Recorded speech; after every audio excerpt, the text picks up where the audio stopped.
بسم اللہ الرحمن الرحیم۔ السلام علیکم ورحمۃ اللہ وبرکاتہ۔ لیلۃ القدر میں قیام کرنے کا بہت ثواب ہے۔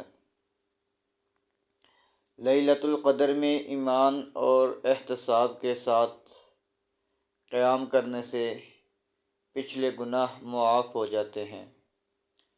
صحیح بخاری۔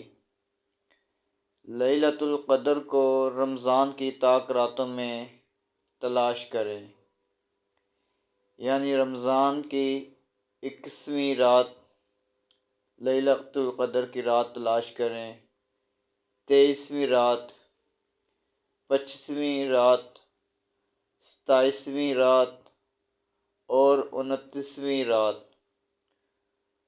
رات کو قیام کریں۔ صحیح بخاری۔ یہ عظمت والی رات 1000 مہینے سے افضل ہیں۔ یہ عظمت والی رات 1000 مہینوں سے افضل ہیں۔ لیلۃ القدر میں جب رات کو قیام کرے تو یہ دعا مانگے: اللہم انک عفو تحب العفو فاعف عنی۔ اللہم انک عفو تحب العفو فاعف عنی۔ اے اللہ، بے شک تو معاف کرنے والا ہے، معافی کو پسند فرماتا ہے، لہٰذا مجھے بھی معاف فرما۔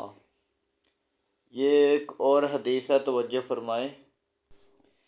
بسم اللہ الرحمن الرحیم۔ رسول اللہ صلی اللہ علیہ وسلم نے فرمایا، قیامت کے دن سب سے پہلے بندے سے نماز کا حساب لیا جائے گا۔ اگر اس کی نماز درست ہوئی تو وہ کامیاب و کامران ہوا، لیکن اگر نماز ہی درست نہ ہوئی تو وہ ناکام و نامراد ٹھہرے گا۔ جامع ترمذی، حدیث نمبر 413۔ مزید اسلامک ویڈیوز کے لیے ہمارا یوٹیوب چینل وزٹ کریں، حافظ عبدالقیوم مسلم کے نام سے۔